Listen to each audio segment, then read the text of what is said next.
Hello, and welcome to the Holistic Fitness Podcast, where you'll learn how to get your goals without burning out. I'm your host, Laurie, and this show isn't just about movement and nutrition. You probably already know that exercise and nutrition is important for your mental and physical health and well-being. It's also about stress management, mindset, shedding those limiting beliefs, and working through some of that childhood trauma while you're at it. Today, I'm joined by Chelsea Sondergard. Chelsea started her career in the health and exercise field as a group fitness instructor and personal trainer. While her background in education is in exercise science, she has a desire to help people more than just in their physical health. She combined her interest of personal development with wanting to help people live healthier lives with less stress to create her self-care focused coaching business, Chelsea D Coaching, and her podcast, the Mindful Self-Care Podcast. Her mission is to empower busy, high-achieving women to put themselves first so that they can have the energy to show up as the best version of themselves each and every day. When she's not working in her own businesses, you can find Chelsea teaching Pilates and Barre, curled up with a book, or playing with her dogs. Welcome to the podcast, Chelsea. Hey, thank you so much for having me. I just love what you're about. And I'm very excited to chat to you, especially because you came from that fitness background and saw this need for personal development, which is like exactly what this podcast is about. I am so excited to chat and talk about all the things. It's going to be so much fun. Yay. Well, let's dive more into your backstory, Chelsea. I feel like anyone who kind of gets into fitness, self-care, what have you, there's always a backstory. There's a reason you're here. So tell me the context I would need to know why you help people in the way you do today. So originally, I wanted to be a physical therapist when I went to college. And as a way to make some extra money in college and make my PT application stand out a little bit more, I got into group fitness instructing and doing some personal training. And through that, I was like, I actually think I like this route a little bit better than physical therapy. And over time, I was introduced to Pilates, which kind of felt like the combination of physical therapy with my fitness love, but all together into one. And it just kind of spiraled from there in the best way possible. When I was working in lots of gym settings with a lot of different people coming to classes, working with me as like a personal trainer, I just kept seeing kind of the same patterns over and over again. People were so exhausted, they were tired, and they were kind of missing some of the pieces that I felt was really be helping them for their overall well-being and their health. And so that's when I started to dive a little bit deeper into what does well-being really mean? How can we better take care of ourselves? I was just getting really tired of people coming to me, whether it be group class participants or clients, being like, I have not losing weight. I've plateaued. I'm working out hours and hours a day and multiple days a week. I'm really watching what I'm eating. I can't enjoy my life anymore. Like, there's got to be something more to this. And so I decided to not just do health and fitness, to kind of speak about self-care and stress management, because I was also incredibly burnt out and incredibly tired and really not taking care of myself in a way that felt good anymore. And so I want to try to be an example for other people that you can move your body in ways that feel good. You can fuel your body with foods that make you feel good, but you can also live your life and enjoy it and feel really good and set boundaries and say no and be a healthy, happy, well-rounded person. I love that. That's such nice motivation, Chelsea. Like, not only did you see some missing pieces with the people you were teaching, but also within yourself, you were feeling that increased burnout. So it's almost like you're on this journey while also helping others, which I think is really cool and super relatable. Mm-hmm. Yeah, we're all on this journey together. 100%. Tell me more about those missing pieces. So what do you feel like was missing from the fitness industry at that time? So when I first started training, there was a huge focus, I felt, and I mean, there still is, but weight loss was everywhere. Like, everyone expects you to have a weight loss goal. As a personal trainer, you were expected to have like a perfect body, a six-pack, all this different stuff. And while weight loss is not necessarily a bad goal to have, I've never believed that it's the only goal that you should have when it comes to your health. When you're solely focusing on the number of the scale, you can miss out on so many other things that can end up making you unhealthy. Like, just because you hit your calorie count for that day, you hit your macros for that day, doesn't mean that you're actually fueling your body in a way that feels good, or you're eating healthy, nutritious foods that aren't filled with processed chemicals. Doesn't mean that you're not getting enough sleep or drinking enough water or any of those other things. And I just had a bunch of people who would come up to me frustrated that they weren't reaching a weight loss goal, or they just didn't feel like that they were getting anything out of their workouts anymore. And they were spending like 2 hours a day doing really high intensity workouts in the gym most days of the week, if not 5 days or 6 days a week. I'm like, well, there's just got to be more to life. There's got to be more, like, there just needs to be more to our physical activity, to our goals, to our life than just dripping in sweat and making yourself work out so hard you feel like you're going to throw up.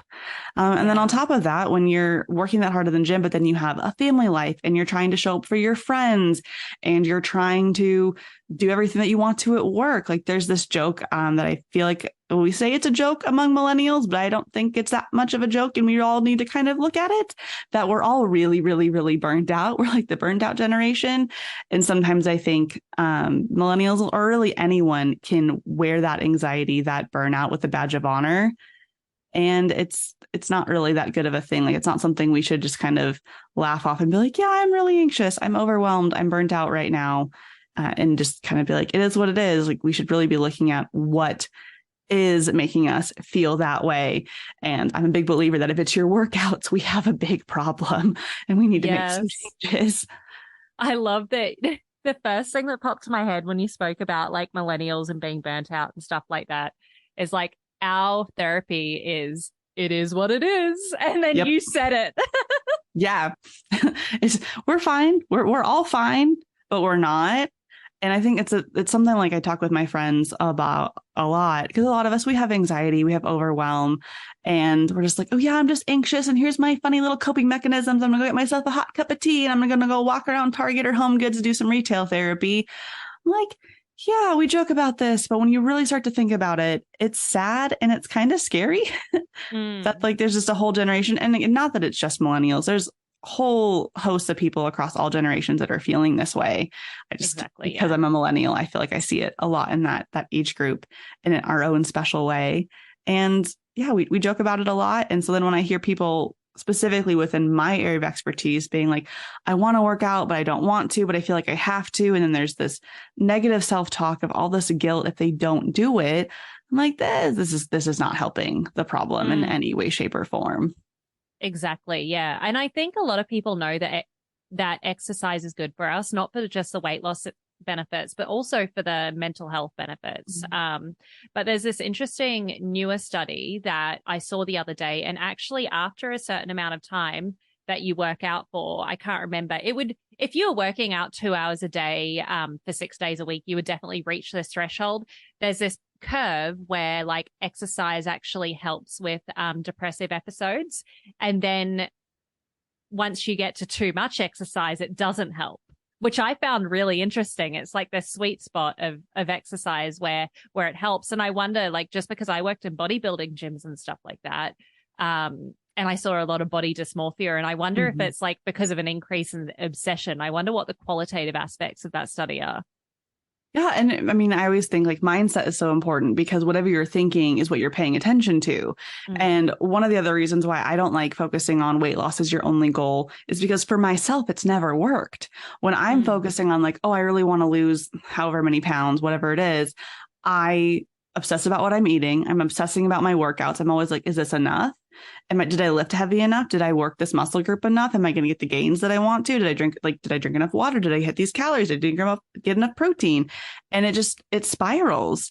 And I feel terrible mentally, physically, emotionally, all the things.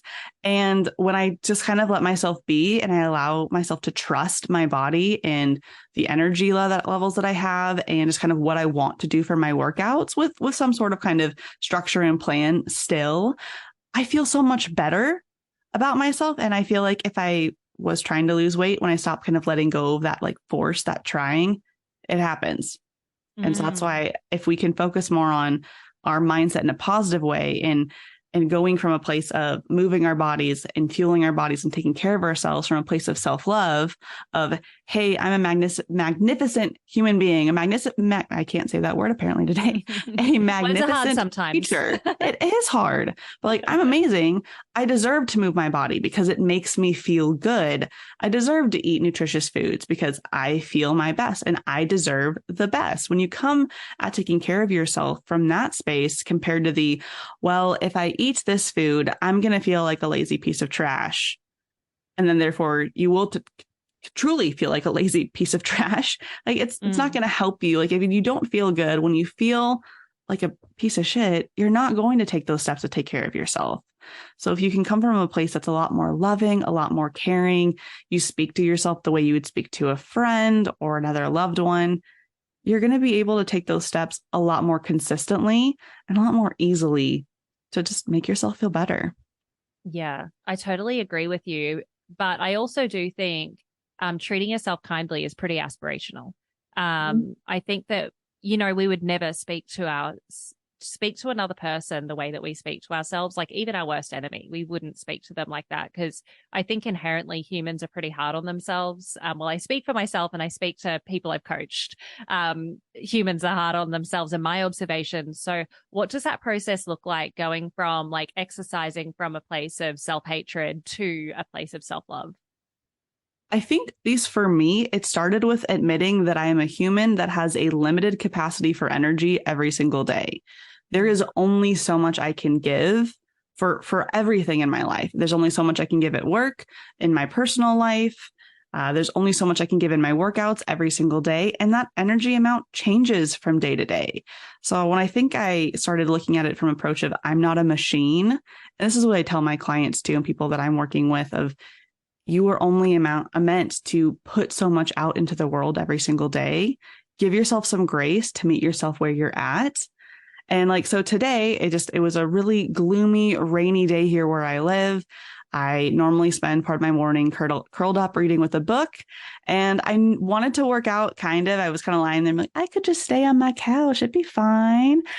And I know for a solid fact that if I move my body, I will feel better physically and mentally. So I was like, okay, well, I'm not feeling like doing anything really intense, like doing a boot camp class, doing a HIIT workout, heavy lifting just didn't sound very good to me. It kind of made me want to just truly throw the blanket over my head and curl up in a ball. It's like, but I'm enjoying reading my book. Why don't I take my book down and get on my elliptical? Because I have a little home gym in my basement and read for a little bit longer while on my elliptical. I'm like, I'm still going to get my blood pumping. My heart rate's going to get up. I'm going to move my body. I'll do some stretching afterwards. And if while I'm down there doing some other exercises, some other lifts or mobility stuff sounds fun and sounds enjoyable, I'll add that in as well. So by giving yourself permission to kind of meet you where you're at, I think that helps change that dialogue from, I have to do this thing. I have to show up in this way. I have to stick to this program exactly to a T, to well, I can have this kind of overall plan. I know what's good for my body. I know what I kind of need to hit here and there. I'm going to adjust it day to day how I'm feeling. Now, of course, there is a level of honesty that you have to have with yourself, because there's a big difference between you honestly don't have the energy because you've been giving it to other areas of your life, and you're just unmotivated and feeling lazy. And that's why I always start with well, I'm going to go do something, whether it's 10 minutes on the bike, 10 minutes of mobility, 10 minutes of a walk, 10 minutes of elliptical, something that feels doable. And I'm like, well, if after that point I'm truly done, then I'm done. And that's okay. But if I feel like doing more, I always can. So that way it's opening the door to do more. And that's kind of how I work with my clients, and I teach my Pilates classes too. It's all about, okay, if your body is here today, great. You honor that, you stay there. If you want more of a challenge and you feel up for pushing yourself more, here are these options. I think the more that we listen to our bodies, there are times I feel like I want to do the hardest things that I can think of. I want to do all the jump squats and the burpees. Well, maybe not the burpees very often, but every once in a while. But I want to do the HIIT training. I want to see how heavy of weights I can lift. But not every day is that day, and that's okay. And that distinction that you mentioned, you know, that was going to be my next question. Like, what if you just don't feel like doing anything every day and you always want to do the easy workout? But that distinction of like, I'm going to open the door to movement and see how I feel. And I think that is such a solid distinction, because it's one thing to say, listen to your body, but I think it takes time to learn when you're listening to your body versus listening to your mind, the mind that's resisting the new thing. One thing I've noticed is being a millennial that got really burnt out. There was a couple of years ago, I was super, super, super burnt out and done a lot of work the past few years to allow myself time to rest, ease back into workouts and just feel better in a lot of areas of my life. And one of the things that I worked on was I regulated my nervous system, because I realized I was not living in a parasympathetic nervous system place. It was very much in a sympathetic place. And so I was anxious a lot. And one of the things that I found out while kind of doing some of that work for myself was that when you are in that kind of fight or flight, anxiety, overwhelm state, it's really hard. It's extra hard to do the things that you in your head know you need to do. And so now, like a few years after being incredibly burnt out, I'll have moments where I'm like, actually, yesterday I had another example where I was like, I don't really feel like working out today. There's this other thing I want to go do. But I knew, I'm like, I will feel so much better if I just work out right now. Like, whatever it is that I want to do, it can wait till later. It's not that big of a deal. But if I don't work out right now, if I don't move my body, I'm not going to have that opportunity the rest of the day. I'm not going to feel as good. And it was a Pilates workout, which always makes my joints and my body just feel so much better. And so I made myself do it. And so if you're listening to this and you're like, I'm struggling with that honesty, that honest component of, am I just being lazy or do I really need to give myself a break? Might want to think about maybe doing some sorts of meditations or things to kind of calm your nervous system back down and see if that makes it easier. I am not an expert in getting your nervous system to be regulated, but I have noticed that shift within myself. And it's not easy to be able to tell if, are you just being lazy or do you need the rest? And so give yourself some grace if you're starting that process and you're starting to ask yourself those questions for the first time, because chances are there's going to be a few times that you're going to pick the wrong thing. That you're going to be like, no, if I don't work out, if I don't move my body, if I don't do this healthy habit, then I'm going to feel really guilty and I'm going to be really sad about it. And you push through it anyways, even if you're like, yeah, I probably should have gone for like a light walk today instead. Or there are going to be other times where you're like, nope, I'm too tired. I can't do this. And then afterwards, you're like, I was really just kind of being lazy. I wish I would have worked out. But it's a process.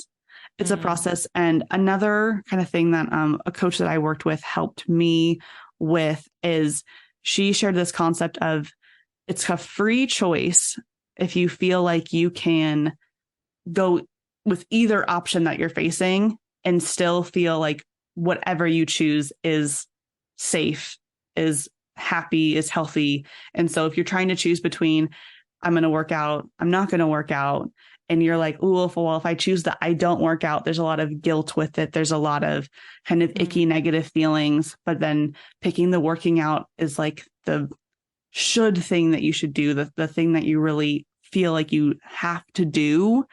Then you're maybe it's not coming quite from a place of, is that what you honestly want to do compared to just what is best for you and learning to listen to your body in that way. Yeah. No, that is such a good point as well. Like really diving into the thoughts and the feelings, like the kind of somatic reaction within your body when you think about both kind of things. I know you mentioned that you weren't the expert in regulating your nervous system, but I'd love to dive into your own personal experience. What sort of things did you try out to regulate your nervous system so you were in a state where new habits weren't as stressful? So one of the things that I did is I did a neurofeedback machine, which was this fancy machine with electrodes that went onto my head. I was told about it by a friend of mine who's also a coach, Lori Gray, and it changed my life. I used it for about a month, and I probably wasn't the most dysregulated nervous system in the entire world, but I was enough that it was impacting my life in different ways. And doing that machine, which It sounds like kind of kooky woo-woo stuff on some way, but neuroscience is not my area of expertise.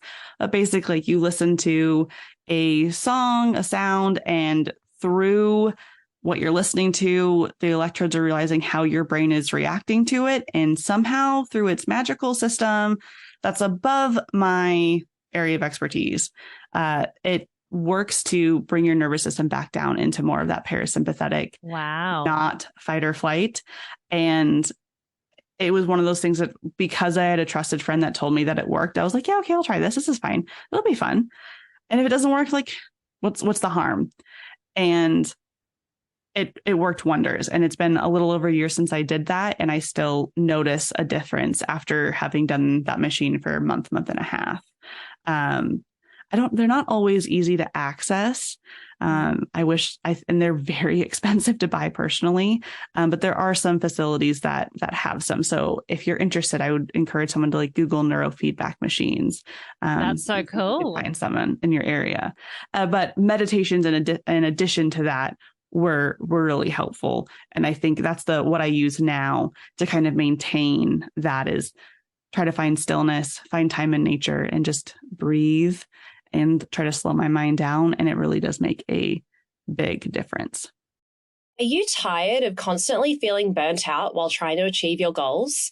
Do you find yourself struggling to maintain motivation and productivity over long periods of time? I'd like to introduce you to the Goal Getting Journal, the ultimate solution for those of you who want to surpass their goals without burning out. Our journal is designed to help you set achievable goals, track your progress, and maintain a healthy work-life balance.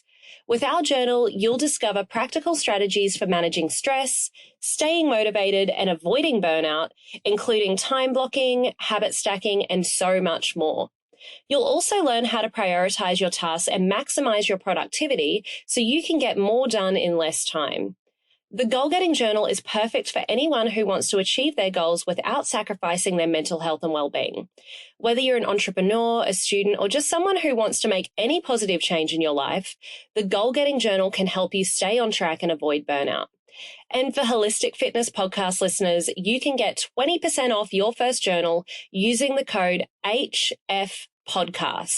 Go to goalgettingjournal.com and type HF podcast at checkout to get your discount. So what are you waiting for? Order the Goal Getting Journal today and start getting your goals without burning out. That's so awesome to hear. That's also a tip that I've never heard, like from your own personal experience. I've never heard of this machine, and I'll definitely be Googling because I'm a little bit of a brain nerd. I'm not educated in neuroscience. Well, I guess I technically am from my biomedical science degree, but not like specialized, you know what I mean? Yeah. But yeah, like I just love all that sort of stuff. So that's cool. I'm interested in your zone of expertise now. Yep. Two things that kind of, in the first question that I asked that called out to me, is that you worked with people that would work out for 2 hours every single day and they still weren't losing weight, and they were plateauing.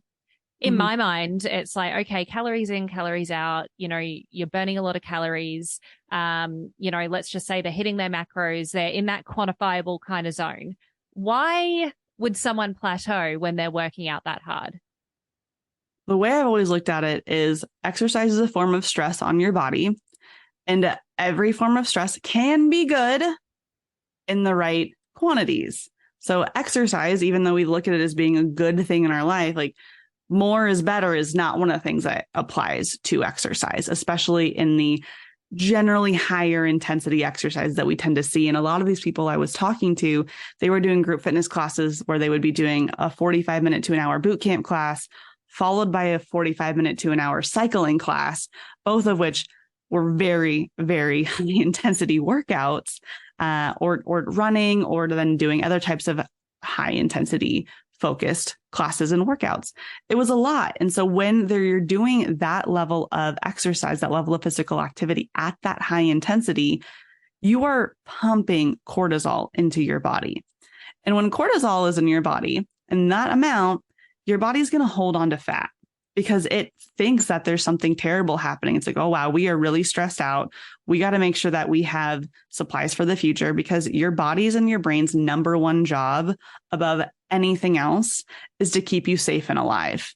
So anytime it feels threatened, even if the threat isn't actually really a threat, like your subconscious doesn't know that. It doesn't know if you are trying to run from one side of the United States to the other because there's no more food where you are and you just have to sprint across using as little calories as possible and hold on to your fat stores, or if you're just running on a treadmill. Your body doesn't know the difference. And so lots of cortisol into your system is going to make that hard. And also, I don't think human bodies are meant to push ourselves that much. Now, of course, there are individuals who, like professional athletes, Olympic athletes, collegiate athletes, who do work out at those high intensities a lot for very long amounts of times. But those are also people who are very, very specific with their nutrition. They are very, very specific with their recoveries. Like, they don't mess with that. So if you are the average person who has a 9-to-5 job, a family at home, a friend you're trying to spend time with, trying to take care of yourself, you're trying to work out for 2 hours a day and also recover, you're probably not going to get it all in. It's a little bit too much. So that's what I was normally seeing, is the intensities were too high. Cortisol was spiking. And we have enough stress in our lives. When you add more cortisol on top of everything else, it would wreak havoc on people's bodies. Yeah, 100%. And that's such a good call out as well, in terms of like thinking about how our bodies were like originally designed and the reason why we would hold on to fat. So I'm so glad you called that out, Chelsea. What I observe, though, for people who run and people who go to HIIT classes, and I love running, I love HIIT classes, but for someone who isn't a personal trainer, it's often because like that's all they kind of know how to do and they enjoy it. It's like, hey, I actually enjoy these fitness classes. So how would you suggest somebody to shift that? Like, somebody who's doing all this as their main weight loss tool and they want to continue losing weight, but they also really enjoy going to these classes? Well, one is, I always encourage people to do things that they enjoy. Like, if you love to run, you should go run. If you like HIIT classes, you should do the HIIT classes. I think when it comes to how much or how do you cut back, it's looking at what you're doing and how long are you spending in those intensities. So like, for example, let's say that you're going to do an hour-long HIIT class Monday through Friday. So that's 5 hours a week. If that's what you enjoy, that's great. And if you feel awesome doing it, you have energy, you're feeling like it's helping, like those workouts are giving you energy versus draining your energy, then keep doing it. That's fantastic. It's when you start to feel more tired afterwards, like not just I worked out tired, but like, oh my gosh, I am going to go home and I'm going to pass out tired. When you are just ravenously hungry and nothing is going to satiate that hunger, and you're not sleeping well, you're getting snappy, you're getting crabby, you're cranky all the time, that's when you might want to step back and think, okay, is this thing that I love, maybe am I doing it a little bit too much? Like, I love chocolate chip cookies. I really do. Cookies are my weakness. I love them. Should I have a dozen a day? Definitely not. And so sometimes the things that we love, we have to monitor how much we're doing them. And so the things that I use are the American College of Sports Medicine exercise guidelines for general health. And so those state that if you're going to do moderate physical activity of an accumulation of 150 minutes across a week is enough physical activity for general health. And if you're going to do vigorous activity, which is going to be things like HIIT trainings, then you need 75 minutes accumulated across a week. So if you're going to do HIIT training 5 days a week for an hour, that's a lot more than 75 minutes. Now, again, that's general health. And so do we have to completely stick to those guidelines? No, they're guidelines for a reason. You can adjust them as works for you. When people are new to exercise, I like to give that as a goal for them to get to, that 150 minutes or 75 of the vigorous activity. And then if you're already active and you're feeling kind of a little tired, a little overwhelmed, burnt out, then use that to kind of help cut you back a little bit. So if someone's doing, again, the example of the 5 times every week of that hour-long HIIT class, maybe cut it down to 2 or 3 times a week. Or if it's a class, like, are you okay with backing your intensity off? Like, do you feel like when you're in that class that you have to go 110% the entire time? Or do you feel like 3 of those days you can go 110% and then the other 2 you can kind of just 50-50? You're moving, you're there, you're loving the environment, but you're giving yourself permission to not try to have it be a PR day to break records. Mm. Also, I one time had somebody want to come back to one of my boot camp classes after she'd had surgery and she'd been cleared by her doctor, but she was like, I don't know if I should come back. Like, what do you think? I told her, I was like, you are welcome to come back now that you're cleared by your doctor whenever you want. It's like, but there might be some exercises that you're not ready for. Are you mentally in a space that you can meet yourself where you're at, tone down the intensity, drop the weight, pick a modification when you're in this group of people? I'm like, if that's something that you feel like you can do, then come on in. If you're like, nope, I'm probably going to push myself, it's not time yet. And so really ask yourself, can you tone back those workouts a little bit? If you're feeling that crankiness, that tired, that ravenous hunger, those effects of that cortisol just going through your body like crazy.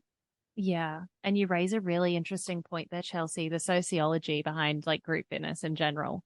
And it's a big thing in yoga. Like a big foundation of yoga is not to compare yourself to others in the room, but that's exactly what you do. And I think especially coming back from an injury or time off or a vacation, it's like, oh, I must be as good as once was. I'm curious though, because we've spoken a little bit about burnout culture. I think my personal opinion is sociology is a big part of it. But what do you think is like the root cause behind like why we're so much more likely to hate ourselves into working out and to work out really, really hard rather than like come at it from this place of like self-love? You know, that's a really good question. I think I would love to say it's all society's fault, but I think there's been, multiple generations where how you look has been a really big impacting thing. Like I was fortunate that I grew up in a household where my parents weren't commenting on my body, but I have lots and lots and lots of friends and clients where they didn't have that experience, where they were having comments from their parents about what they were wearing, what they looked like, what their weight was all the time. So I think some of that kind of family stuff can be that like that comparison from one person to another. I also think just our media is just so like you have to look a certain way. And I think it's just been generation after generation of it's about fitting a certain size, a certain number on the scale, having a certain body size, body shape. And of course, like those change over times because like the body shape that is touted and celebrated today is not the same that it was in the 90s, but there's still like some level of you have to look a certain way. And I think that that's hard when most people don't fit into that mold. And I know for me, I've truly tried to never put too much emphasis onto like the number on the scale or the size of clothes that I wear. I've got some friends who like we're all different sizes, like different heights. And there was some of them who actually, I guess a better way to start the story is when I was getting married, I went to try on wedding dresses and the wedding attendant or that was helping with the dresses, she was super sweet. She's like, well, what dress size do you wear? Like, do you know? And I'm like, well, every bridesmaid dress I've ever worn has been a size 10. I have broad shoulders and a broad rib cage. I've got a larger bone structure. It is what it is. I'm not going to be able to shrink it. And she looked at me and she's like, oh, I don't think you're a size 10. I think you're closer to a size 8 at least. And I was like, that's really sweet. Again, shoulders are this wide. Pelvis is this wide. Rib cage is this wide. And so we go and try on dresses and I'm like, okay, whatever, it's fine. And we find one that I like and she measures me and she's like, oh yeah, the designer says to order you a size 10. And I'm like, and I'm aware. And of course, like I then had to have my dress in and altered in different spots because everybody's body's a little bit different. And I told that story to a friend, like with the sizes and everything. And they were like, you're a size 10? I'm a size 10. I didn't think we were the same size. And I was like, because we're different heights and we have different body shapes and we both carry our weight and our mass in different spots, like that's okay. I'm 5'5" of average height. And so I look different in a size 10 or a size 8 compared to people who are taller or shorter than me. But we're, as a society, have that kind of number drilled into our head of like, oh, you should be a size 0 or a size 2, or you should be a certain number of pounds on the scale. And if you're not that, then like you're quote unquote wrong according to society's beauty standards, which then makes people feel like they're not okay, they're not good enough. And then of course they're going to act out in ways that are going to be harmful to their body in the ways that they're eating and in the ways that they're exercising. Yeah, you're so right. It's like what we're fed isn't really bio-individualized by society. Like that 1,200 calorie diet thing, I think like women are meant to be 135 pounds. It's like, if you're above average height, there's no way. You know, if you're above average height, that's pretty hard. Yeah. I mean, 100%. I've also talked to some friends who have had kind of dieting shoved down their throat from a very young age. And I was really fortunate that I wasn't. Yeah. And I had a friend recently who started working out. She was trying to eat healthier and she was given macros by the personal trainer that she was working with. And she was like, Chelsea, these have got to be wrong. And so I looked at them and I was like, well, like, what are the total calories? I'm like, I don't want to do the math real fast. Can you just tell me what your total calories are? She's like, it's like 2,000. I was like, yup, that's probably right. That's probably fine. I'm like, if you're trying to build muscle, maybe lose a little body fat percentage, you're working out, you're staying active. I'm like, 2,000 is probably not really that far off. She's like, it's so high. I'm like, it's not.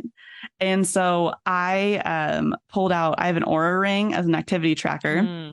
And so I pulled mine out. And of course, it's using a lot of estimations to come up with its average calorie expenditure for a day. And so I pulled up mine. And again, we're not the same body size. We don't have the same muscle mass. So it's going to be a little different. But I was like, look at how many calories I'm burning. I'm like, I'm almost always burning over 2,000 calories and not closer to 2,600 because I have a very active job. It's like, there you go. Look, your 2,000 is going to be okay. It's not going to be the end of the world. You're working out hard. You need to give your body energy. It's going to be fine. Yeah. I'm so with you there. And with women, especially like reverse dieting is a whole thing. Cause I'm similar to you because I grew up like with the opposite experience where my mum was always trying to put on weight. She's 5'3". She's quite small. She was always trying to put on weight and I have curves, 5'9".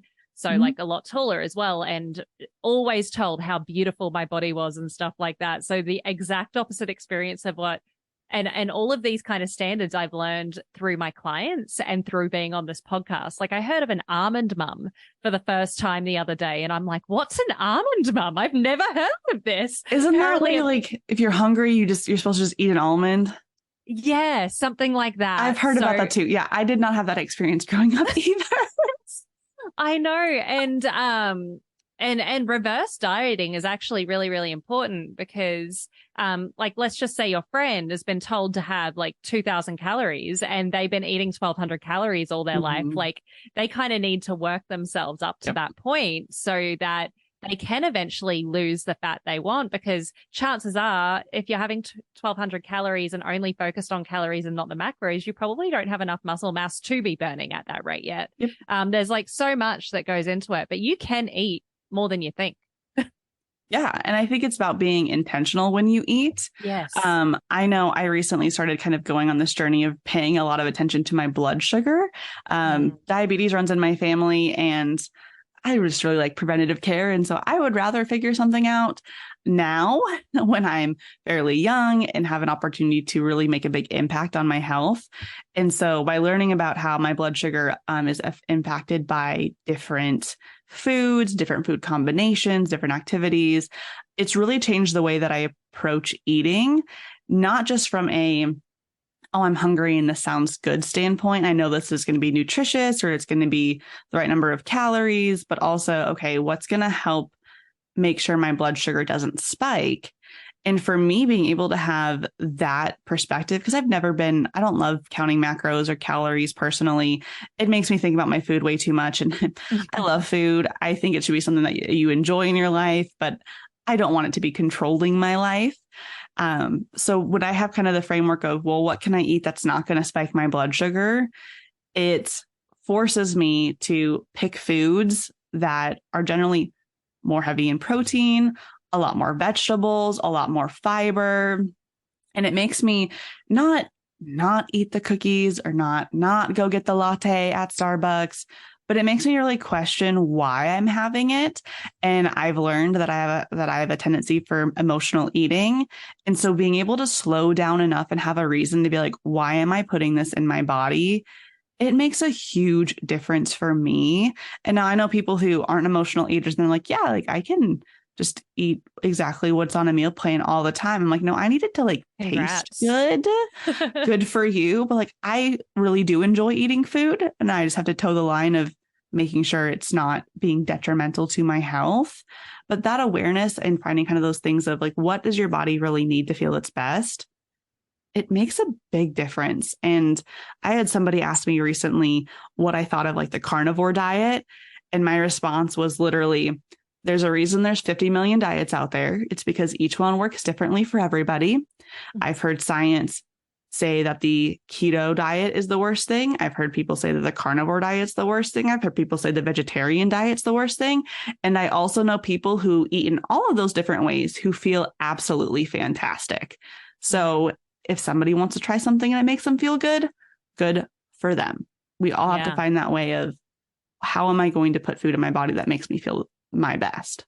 Hey, Holistic Fitness fam, a quick message from one of our sponsors, Ned.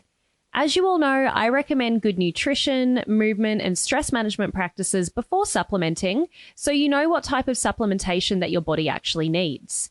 For me, I supplement with very few products, but Ned is one of them. I'm a type A, high energy, ambitious business girly with massive goals. And sometimes I honestly just need to chill out and relax a bit. I've found that both Ned's de-stress and sleep blends fit in with my busy lifestyle and ambitious goals, but I was honestly not a big fan of CBD products before trying Ned, mostly because of the culture surrounding weed. I just didn't want something that was going to alter my state of mind so that I became much less of a goal-getter or less ambitious. That was until I learned about full spectrum hemp and their benefits. Ned blends are chock full of premium CBD and a full spectrum hemp of active cannabinoids. Ned's full spectrum hemp oil nourishes the body's endocannabinoid system to offer functional support for stress, sleep, inflammation, and balance. These products are science-backed, nature-based solutions that offer an alternative to prescription and over-the-counter drugs. All of Ned's full spectrum hemp oil is extracted from USDA certified organic hemp plants grown by an independent farmer named Jonathan in Colorado.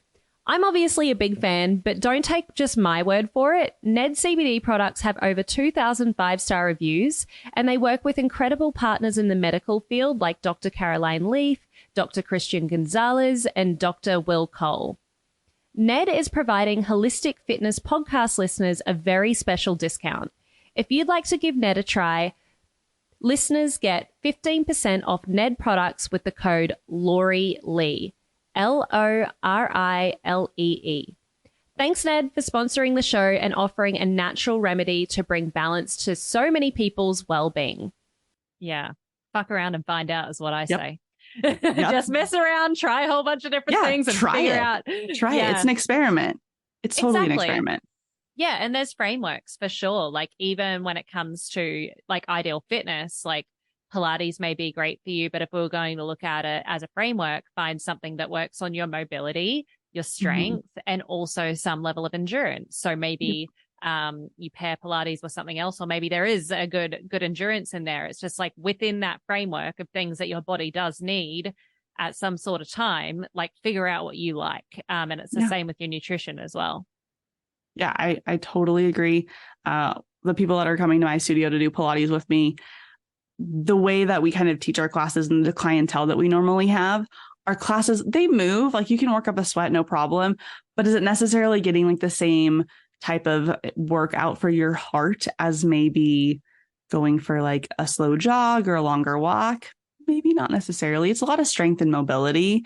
And so I normally encourage people like, hey, if you're going to come do Pilates, why don't you go for a walk? Do you like to ride a bike? Go do that. Add those things in as well.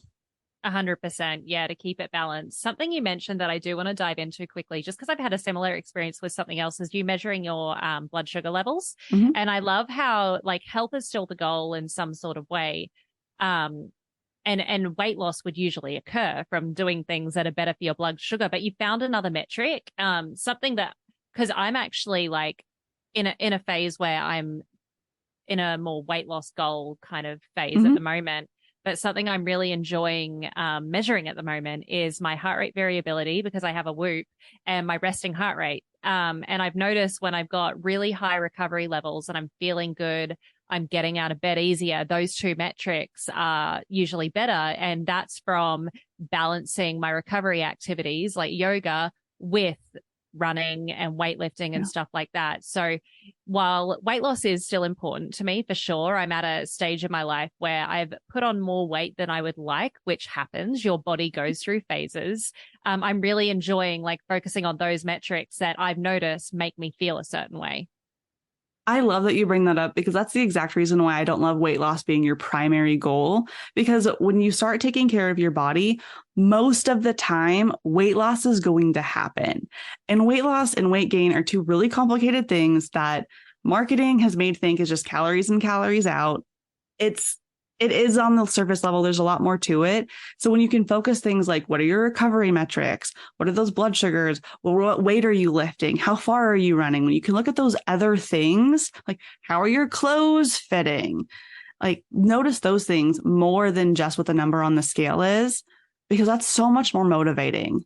And it's just, you're going to feel better and you're going to be focusing on that stuff so much more. And it'll help you make those choices that are going to help you feel your best and most likely lose weight too long term. But if you're just constantly looking at the scale, like the number on the scale fluctuates a lot. Actually, before hopping on this, I just happened to pull up Facebook, and I can't remember who it was, but it was some fitness account that I follow, and they had a picture of a scale, and they were like, hey, y'all, I'm like 1 pound heavier this morning than I was yesterday. We want to know why? They're like, I don't know. It doesn't matter. I probably ate later yesterday than I did the day before. And I was like, I like this. I like hearing this content of it's not the end all be all of the world.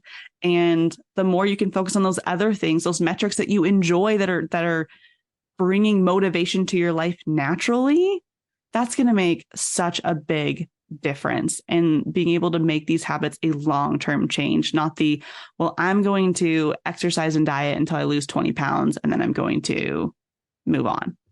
Exactly. Yeah. And I find that clients actually get a lot of like, when you mentioned that running metric or the lifting, like when somebody can like run 3 miles or run 5 miles, like they get so hyped. And I would say that hype kind of motivates you to do more so than the weight loss, because I feel like the weight loss, like you can't just keep losing weight because like you just can't, you know what I mean? You get to a point where you're at your ideal kind of weight range. Whereas with some other goals, you can keep on working at those, which that's why I think diversity in goals is so important. Mm-hmm. I also think it's hard. Like when people are like, oh, I want to lose 5 pounds. I'm like, where are you getting that number? Like, where does that come from? Because I also, like when I was burnt out, I gained weight because I'm an emotional eater and I wasn't exercising because I felt tired and I was exhausted. I was definitely using I'm tired as an excuse to not work out. And so like I gained some weight, and it wasn't until some of my clothes started to feel a little bit tighter that I was like, oh, and then I went to the doctors and I saw a different number on the scale than I was used to. And I was like, oh, okay. And so instead of being like, oh, I want to lose 5 pounds, 10 pounds, 15, 20, whatever it is, I was like, okay, well, we're just going to step back and we're going to start exercising again. And we're going to start paying attention to what we're eating and focusing on these different things. And luckily by that time, even though it was a period of my life where I gained weight, I had given myself time to rest. So then I wasn't burnt out anymore. And I could go back and actually put energy into taking care of myself and going about the rest of my life, which made a really, really big difference. And even now I'm kind of like, yeah, I could still lose some more weight. But if I were to put a number to it, I honestly don't know what that number is. Like, could it be 5 pounds? Could it be 10 pounds? I'm not totally sure what it would be. Because if I start thinking about what other weights I've been in my life, I mean, one of them, like I was 125 pounds when I was in high school. But I was 18 and I hadn't picked up a weight in my entire life. I mean, I probably am not going to be that weight again, healthy. Yeah. And so kind of trying to find what that weight is, it's trickier than just, oh, I want to lose an amount of weight. And so knowing that weight loss is a goal of yours, totally fine. There's absolutely nothing wrong with it. But when you have those other metrics, you have something to keep you motivated. And then one day you might just be like, I feel really good in the clothes that I'm wearing. I feel like I have lots of energy. My joints don't hurt. Like I feel good. And then maybe step on the scale and be like, oh, I am this much today. We're going to try to stay around here. Yes, that's actually a really good call out, because I guess your goal at 30 shouldn't really be your goal at 20, because you've changed so much throughout the years. And hopefully if you have had some sort of training regime at some point throughout your 20s, you're now in your early 30s or wherever you're at, you're probably going to weigh heavier because you probably have more muscle mass as well. So I think that that's a really good call out. Focus on moving often and like paying attention to what you're eating. And then when you're at a place where you're feeling good, all right, that's where I'd like to kind of maintain. And if anyone listening is like, but my goal is truly to lose weight, take the time to get your body fat percentage measured, because then that way you actually know if you're losing body fat compared to if you're losing water weight or muscle mass. Look at that number and then go from there. Because I know I've had clients who are like, oh yeah, I went on this diet and I lost 20 pounds. And I'm looking at them being like, you didn't have 20 pounds to lose. And I'm pretty sure what you lost was muscle mass. And I'm starting to see changes in your strength ability when we're exercising. And that's not healthy. So yeah, so if you're going to really focus on kind of that changing your body size, changing your weight, try to get your body fat percentage measured so you can get some accurate information, because muscle is going to weigh more than fat. It's a lot denser. Yes. And muscle is so important. My doctor I go to a holistic doctor, one of the in-body scanners, which I used to have at one of the gyms I used to work at. And they're amazing because they're awesome. Yeah, they do your skeletal muscle mass. So you want to keep that and increase that. And then your body fat, which you obviously want to reduce. So definitely recommend people to look at that in their local area too. Yes. And a lot of those kind of the in-body, like those bioelectrical impedance measurements, they're pretty readily available. I think a lot of supplement stores have them anymore. Just make sure you're properly hydrated when you go in, because if you're not hydrated, you will get a higher body fat percentage than is accurate. So drink your water before. Yeah, drink your water. Drink your water. And I used to work at a gym where the trainers doing the test would not tell people that they needed to be hydrated before. And I'm like, it probably wasn't the most accurate piece of information. Make sure you're dehydrated when you go again, I guess. At least you could compare semi-equal body states.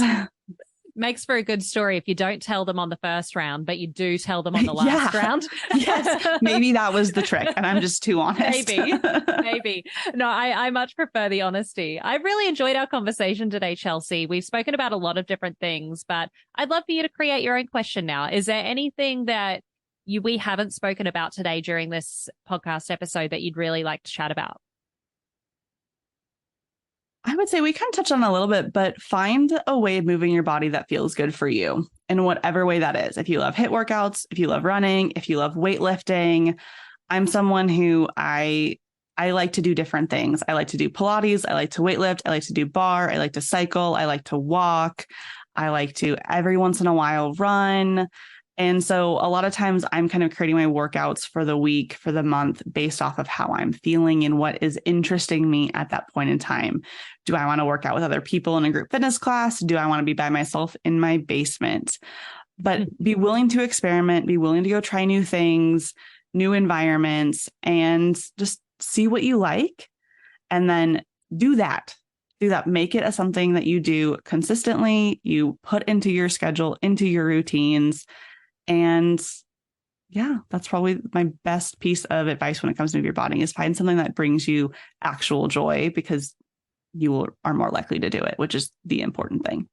Yes. And I love that you've mentioned that, because I think it's similar to the diet. People will fixate on one specific thing as being the be all and end all to losing weight, when it's really like the more tools you have in your toolkit, the better, because you have the knowledge to say, hey, I'm not feeling a group workout today. I'm going to try the elliptical, because you now know how to use an elliptical.